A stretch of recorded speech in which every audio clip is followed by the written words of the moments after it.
औज़ुबिल्लाहि मिनश्शैतानिर्रजीम बिस्मिल्लाहिर्रहमानिर्रहीम।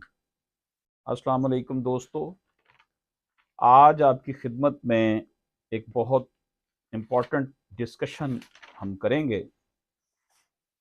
चंद रोज़ से सोच रहा था कि अपने दोस्तों के साथ, बेटियों, बहनों, भाइयों के साथ कुछ इंटरेक्शन किया जाए और एक जजमेंट थी जो कि honourable supreme court of Pakistan की, उसको मैंने आज की डिस्कशन में बेस बनाया। ये हमारी बेस है आज की डिस्कशन में। इसमें जो है, जो अनवान है इसका, वो है गुलाम कासिम वगैरह बनाम रजिया बेगम। ये केस स्टडी है हमारी। इस केस स्टडी से हम बहुत से टॉपिक को आज डिस्कस करेंगे, इसमें हमारे कवर हो जाएंगे। जो खातून थी रजिया बेगम, उसने अपनी विरासत क्लेम की थी कि जी मेरा विरासती हक मुझे दिया जाए। दोस्तों, ट्रायल कोर्ट और डिस्ट्रिक्ट कोर्ट ने फैसला खातून के खिलाफ दे दिया। जब वो हाई कोर्ट में सिविल रिवीजन में गई तो हाई कोर्ट ने फैसला खातून के हक में दे दिया। अब भाई जो हैं वो सुप्रीम कोर्ट में पेश हुए कि जनाब ये दो फैसले हमारे हक में आए थे, तीसरा फैसला हाई कोर्ट ने गलत कर दिया है, हमारे खिलाफ कर दिया है, तो हमें सुना जाए और हमारे हक में फैसला किया जाए। दोस्तों, इस केस को ऑनरेबल सुप्रीम कोर्ट के दो जजेस, जनाब जस्टिस काजी फायज ईसा साहब और जनाब जस्टिस यहिया अफरीदी साहब ने सुना। दोस्तों, अब यहां पर हम वो पॉइंट्स रखेंगे कि मैटर असल में क्या है। अब मैं मैटर आपको 2 मिनट में जरा समझा देता हूं, बल्कि समझा आगे देता हूं, शेयर करता हूं आपके साथ। आप तो मुझसे ज्यादा समझदार हैं क्योंकि आप वेल इन्फॉर्म्ड हैं, वेल टच हैं। अब हुआ ये कि बाप फौत हुआ, बहन को भाइयों ने लारा लगाए रखा कि अब तुम्हें ये तुम्हारा हिस्सा देंगे। वो लारा लगाते रहे, ये बेचारी बर्दाश्त करती रही।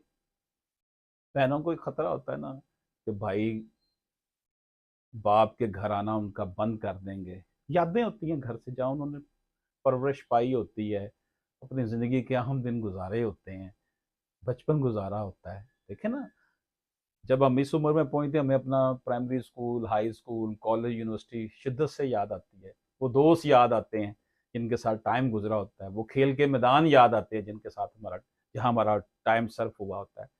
बेशक जो दोस्त हमसे नाराज हो गए थे या हमारी गलतियों की वजह से वो हमसे अलहदा हो गए, वो भी बहुत प्यारे लगते हैं कि यार ऐसा नहीं होना चाहिए था हमारा। वक्त के साथ साथ इंसान सीखता है, लर्न करता है अपनी गलतियों से। तो बेटियां बेचारी इसी चक्कर में होती हैं कि अगर हमने कोई एक्शन लिया तो भाई जो हैं वो फिर हमारा दाखला बंद कर देंगे। बस यही हमारा माशरे कलमी है। तो खातून ने केस ना किया, लारे पे रही। खातून ने जब केस किया कि जनाब मुझे मेरा विरासती हिस्सा दिया जाए, तो भाई साहब जो हैं वो एक हिबानामा लेकर आ गए, गिफ्ट डीड लेकर आए। जी अब्बा तो अपनी जिंदगी में हमें गिफ्ट कर गए थे। गिफ्ट डीड जब देखी गई तो खातून ने कहा कि ये गिफ्ट डीड तो अब्बा की डेथ के बाद बनी हुई है। अब अब्बा जान फौत जो हुए हैं उसके बाद ये गिफ्ट डीड बनाई गई है। ये सूरत हाल पैदा हुई।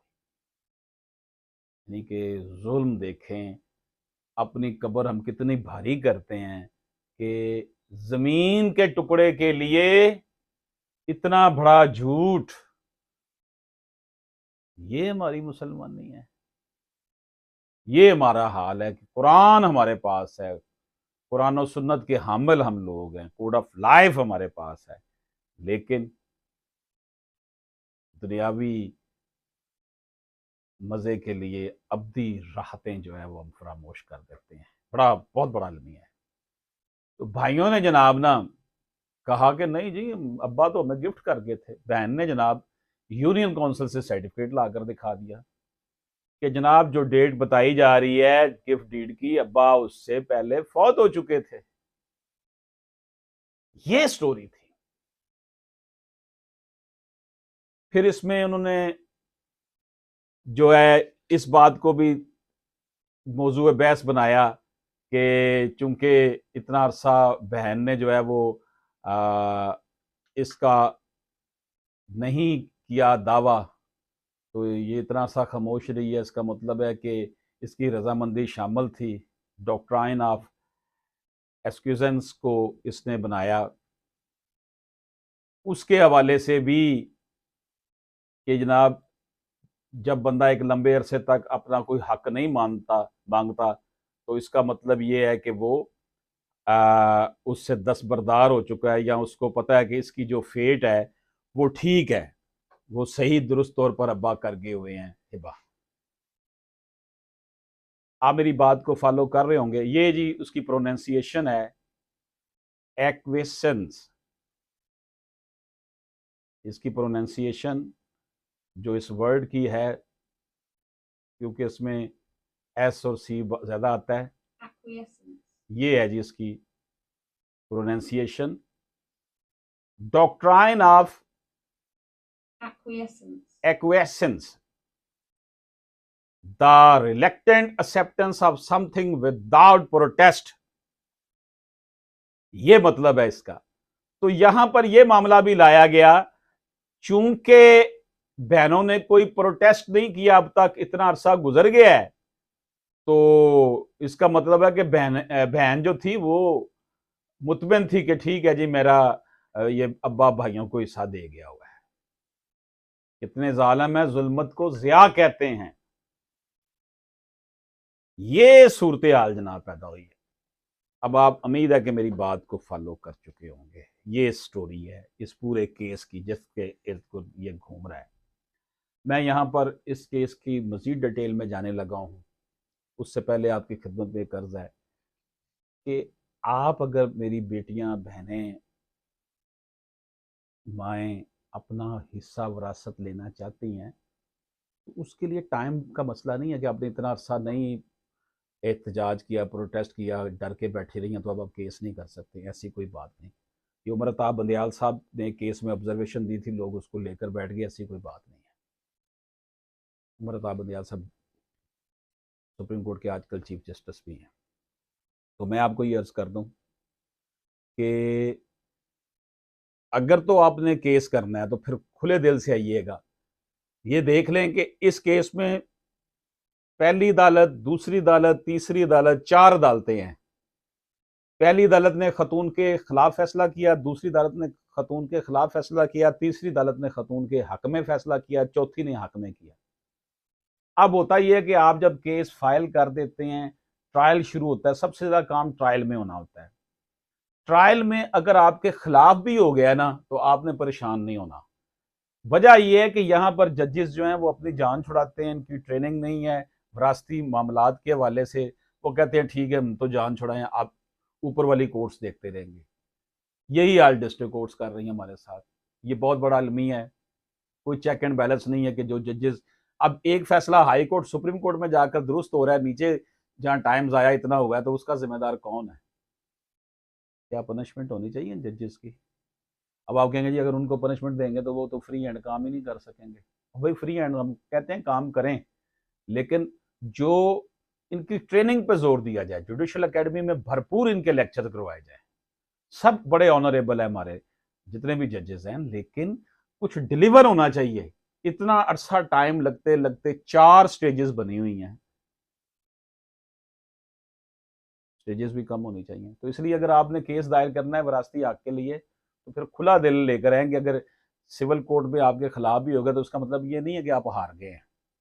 डिस्ट्रिक्ट कोर्ट है, हाई कोर्ट है, फिर सुप्रीम कोर्ट है, लेकिन केस ने बनना नीचे से ही होता है। सिविल कोर्ट में ट्रायल असल चीज होती है, आपके हक में हो या आपके खिलाफ हो। एक दफा वो केस आपका सही बन गया ना तो ऊपर जाकर हाई कोर्ट वगैरह में, सुप्रीम कोर्ट में आपके हक में हो जाना होता है अगर नीचे से कोई प्रॉब्लम आती है। खुले दिल से आए। टेंशन अगर आप लेंगे तो टेंशन जरूर लें, लेकिन इतनी ना लें कि आपका केस जो है वो मजीद, ये तो अपना एक उसने पीरियड गुजारना है, टाइम गुजारना है। बहरहाल हम अपने टॉपिक की तरफ आ रहे हैं। मैंने आपको ये इसके खदो खाल इस केस के बता दिए। तो जनाब खातून के मुखालफ वकील का कहना था कि ये सूट टाइम बार्ड है। खातून के पास जो डॉक्यूमेंट था उसमें उसके वालिद यार मोहम्मद की तारीख वफात 15 मई 1986 थी। खातून ने ये जो डॉक्यूमेंट पेश किया एविडेंस में, ये उसने अपनी प्लीडिंग में इसका जिक्र नहीं किया था, प्लेंट में जिक्र नहीं किया था। ये खातून मुखालिफ वकील जो है कह रहा है। खातून मुखालिफ वकील का यह कहना था कि मोहम्मद यार उस वक्त जिंदा था जब 27/7/1986 को गिफ्ट किया गया।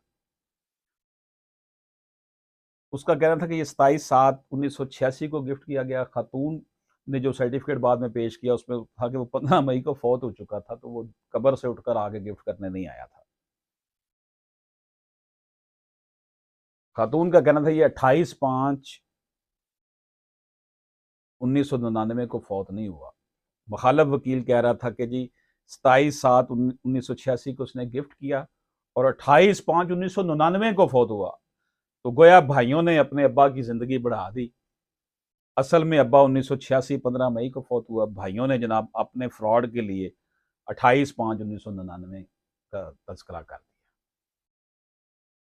दोस्तों, सुप्रीम कोर्ट ने दोनों वकुला को सुना और रिकॉर्ड पर मौजूद डॉक्यूमेंट्स का जायजा लिया। पहला पॉइंट तो दोस्तों ये है कि इस बात पर कोई झगड़ा नहीं है कि रजिया बेगम यार मोहम्मद की बेटी है। शुक्र है भाइयों ने इतना तो किया, बल्कि मेरे पास तो ऐसे केसेस भी आते हैं, वो कहते हैं जी ये तुम्हारी बेटी नहीं है, ये हमारी बहन ही नहीं है। ताहम यार मोहम्मद की तारीख वफात पर झगड़ा है। एक इशू ये था। एक इशू तो ये तय है कि जी बेटी वाकई यार मोहम्मद की है। डेट ऑफ डेथ पर है झगड़ा। तारीख वफात इस केस से मुतल्लक है और अहम है कि खातून का वालिद गिफ्ट किए जाने वाली तारीख से पहले वफात पा चुका था। असल मैटर ये है, भाइयों ने जो दो गवाह पेश किए उनका कहना था कि यार मोहम्मद कभी महकमा रेवेन्यू में अपना बयान करवाने के लिए पेश नहीं हुआ। सुन लो, उन्होंने गवाह उन्होंने हो जाए लब्बे जिन्हों को दोनों गवाह ने जिस डॉक्यूमेंट के हवाले से गवाही दी उससे इख्तलाफ किया। उस डॉक्यूमेंट पर अंगूठा वाकई यार मोहम्मद का था। गवाहों ने कहा जी नहीं, ये अंगूठा तो यार मोहम्मद का ही है और उसका शनाख्ती कार्ड नंबर भी उस पर लिखा हुआ है। दोनों गवाह ने इस बात पर असरार नहीं किया कि यार मोहम्मद ने अपनी जिंदगी में हिबा किया। अच्छा, अब वो मसला क्या है यहाँ, क्योंकि डेट ऑफ डेथ का मामला है जिसको उन्होंने मिक्स किया हुआ है, ट्विस्ट किया हुआ है। तो दोनों गवाह ने ये नहीं कहा कि उसने जिंदगी में किया या बाद में किया, क्योंकि यार मोहम्मद तो फौत हो चुका था, हिबा बाद में किया गया है। तो वो गवाह जो थे ना वो इतने ज़्यादा फ्रॉड की गुफ्तगू करने वाले नहीं थे। ये अल्लाह ताला ने उनके दिल में डाल दिया था कि ज़्यादा जो है ना वो झूठ मत बोलो। इंतकाल के मुताबिक जब हिबा किया गया उस वक्त यानी कि म्यूटेशन उसी वक्त हो गई थी। हिबे के वक्त ही जमीन का इंतकाल भी करवा लिया था, म्यूटेशन भी हो गई थी और मुबैना तौर पर यार मोहम्मद रेवेन्यू महकमा के आगे पेश हुआ। इस बात को साबित करने में गवाहान नाकाम हो गए। देखें, जब म्यूटेशन होती है, हिबा की जाता है, तो तहसीलदार के सामने बंदा पेश होता है गवाहान के साथ। और गवाह भी मैं आपको बताऊं, चेयरमैन ज़िला कौंसल, मेंबर ज़िला कौंसल, नंबरदार, इस तरह के गवाह होते हैं। तो ये भी वो साबित करने में नाकाम हुए कि वो गवाहान के जो है ना महकमा रेवेन्यू के आगे पेश हुआ था।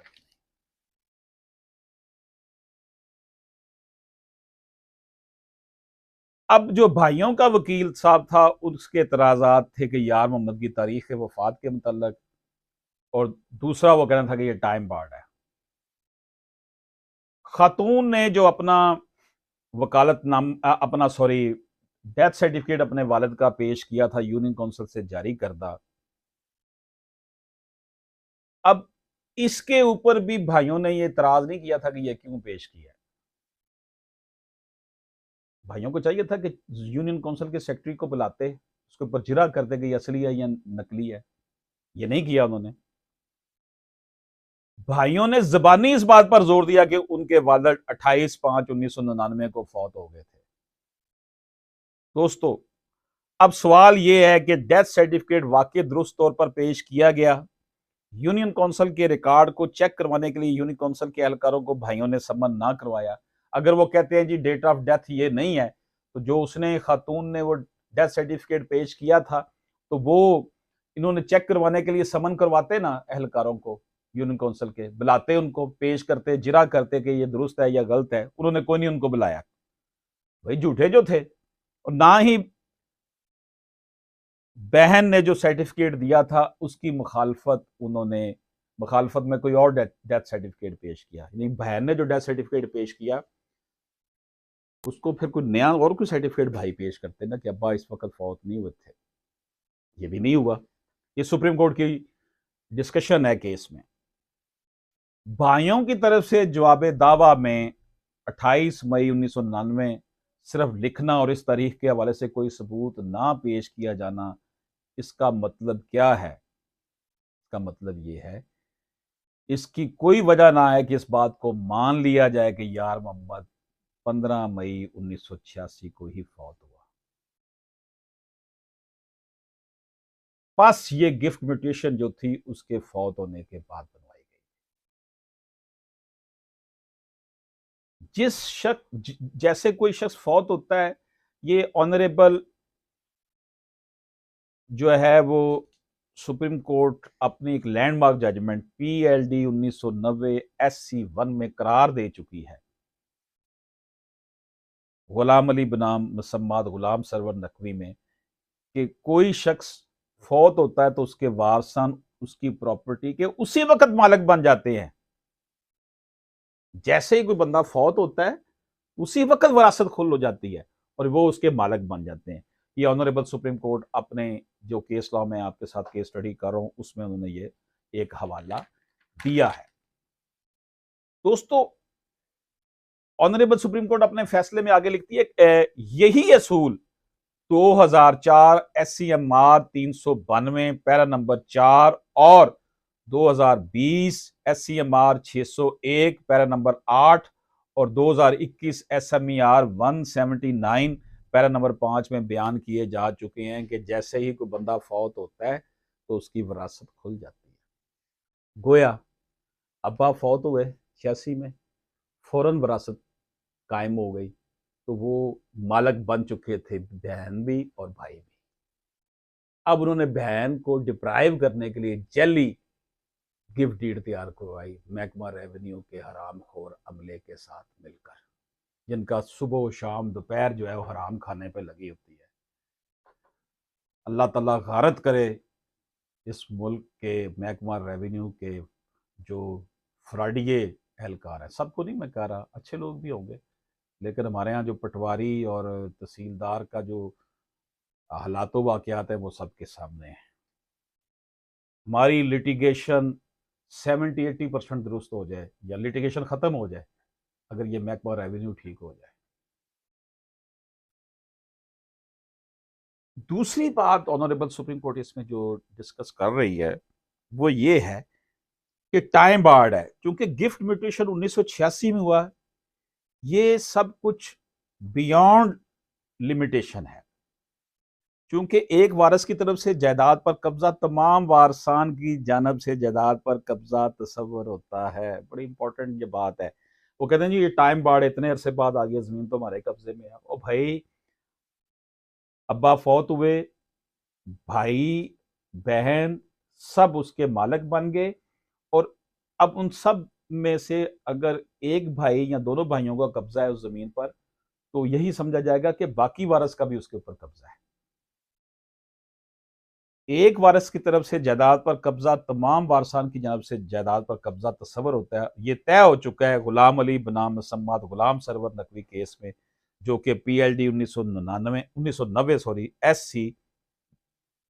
SC1 सफ़ा नंबर 11 पर, जिसमें यह करार दिया जा चुका है कि भाइयों की तरफ से तमाम जायदाद पर कब्जा, जिसमें बहनों की जायदाद भी है, पर कब्जा ही तस्वर होगा। यानी कि भाइयों का कब्जा है जायदाद पर, तो ये समझा जाएगा बहन का भी कब्जा है। PLD 2002 SC 677 पेज नंबर 6 और 7 में ये करार दिया जा चुका है, जो 3 रुकनी बेंच था सुप्रीम कोर्ट ने, कि भाई बहनों के साथ दयानतदारी का सलूक करें। दोस्तों, PLD 2014 SC 167, 2013 SCMR 299, PLD 2011 SC 657, 2007 SCMR 1446, PLD 1974 SC 207 कि law of limitation would be relevant when the conduct of the claimant demonstrate acquaintances and particularly when third party interest is created in inherited property।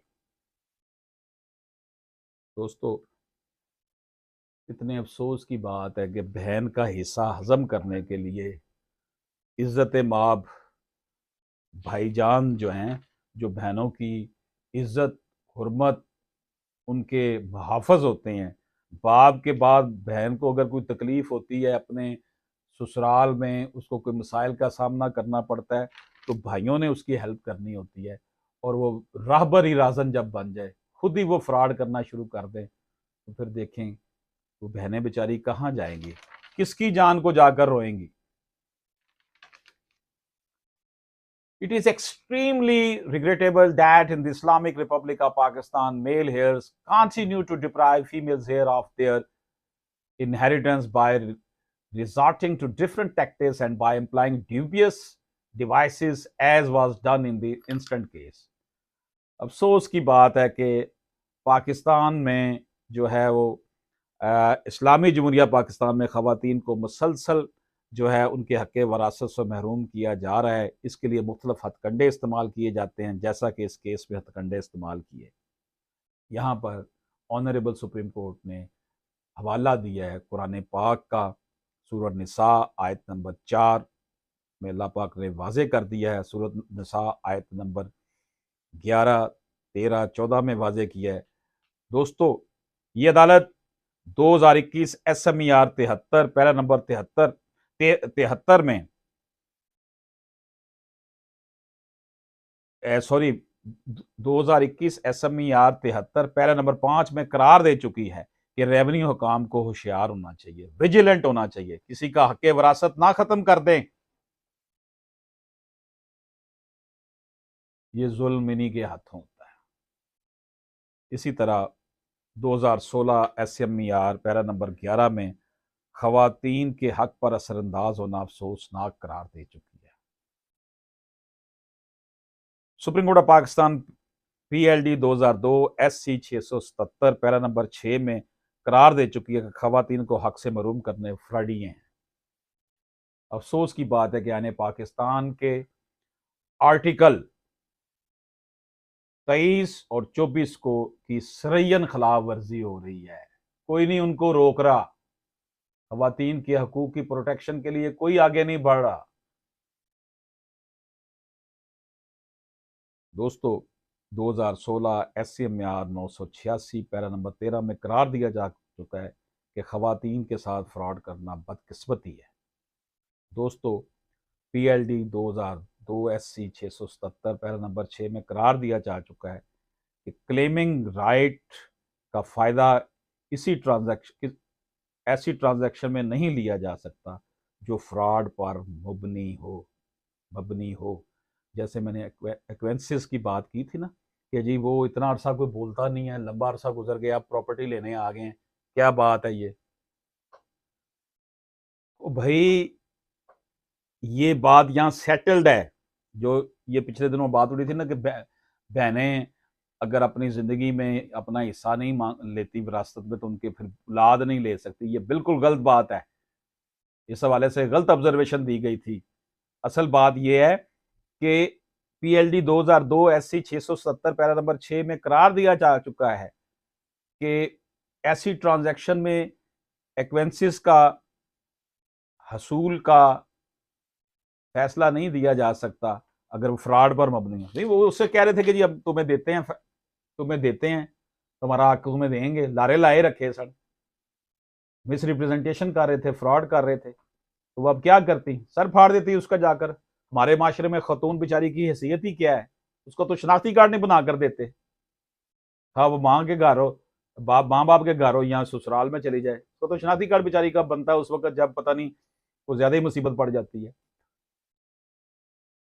दोस्तों, the principle specially protect the underprivileged and aim the condition of the vulnerable and establish the well-being of the powerless. Therefore, non-adherence to the principle affects those who are most in need of protection, those at the mercy of the principle are the consciousness of the constitution and the basis of all executive and legislative action। ये इसमें article के हवाले दिए हैं जी।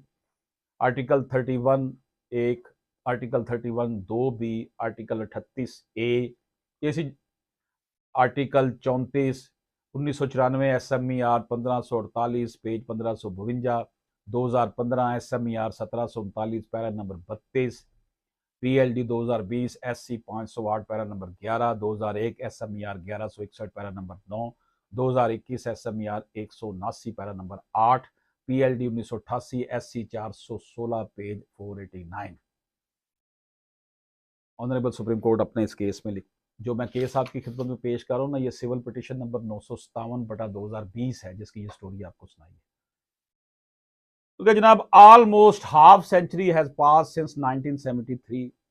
1973 के आइन को बने हुए 50 साल हो गए हैं। State act in accordance with those principles, state को वो जो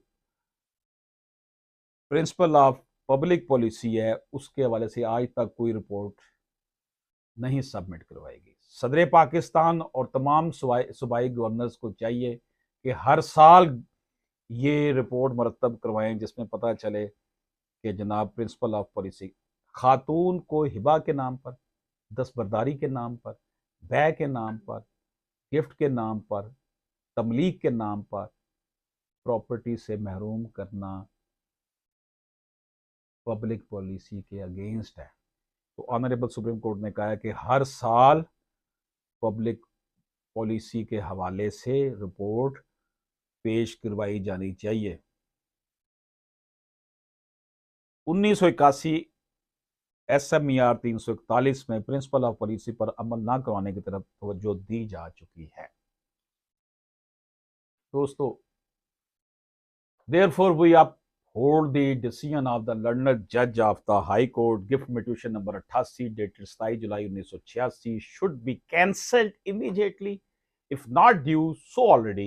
we further direct the concerned department to promptly prepare the inheritance mutation of the late Muhammad Yar and record the right of legal heirs in accordance with Sunni Hanfi Fiqh of Muslim personal law and to deliver possession to them as per their respective share without further loss of time, as the respondent number 1 has already been deprived for her inheritance for too long।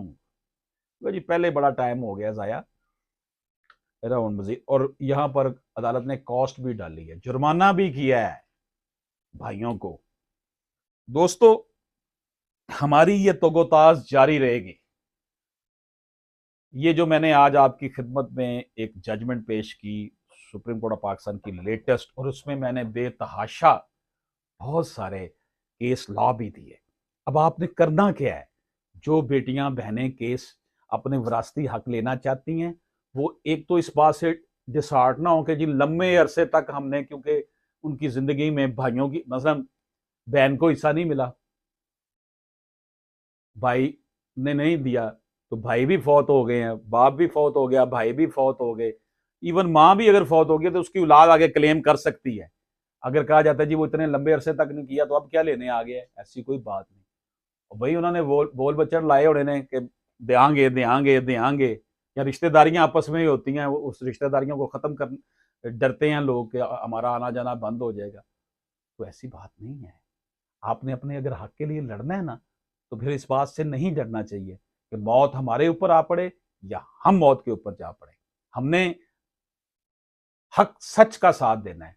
लेकिन एक बात याद रखना है, एक अदालत में अगर फैसला गलत हो जाता है सिविल कोर्ट में, तो आपने रोना धोना नहीं डाल देना कि जी मारे गए हमारे तो खिलाफ हो गया। भाई डिस्ट्रिक्ट कोर्ट में अपील करें, हाई कोर्ट में अपील करनी है, केस तैयार आपका सिविल कोर्ट में ही होना बेहतरीन। बेशक वो फैसला आपके खिलाफ देते हैं, क्योंकि यहां पर उल्टी गंगा बह रही है। सबसे इंपॉर्टेंट आम आदमी के लिए सिविल कोर्ट है, ट्रायल कोर्ट है, क्योंकि हर बंदे का उससे पाला पड़ना होता है।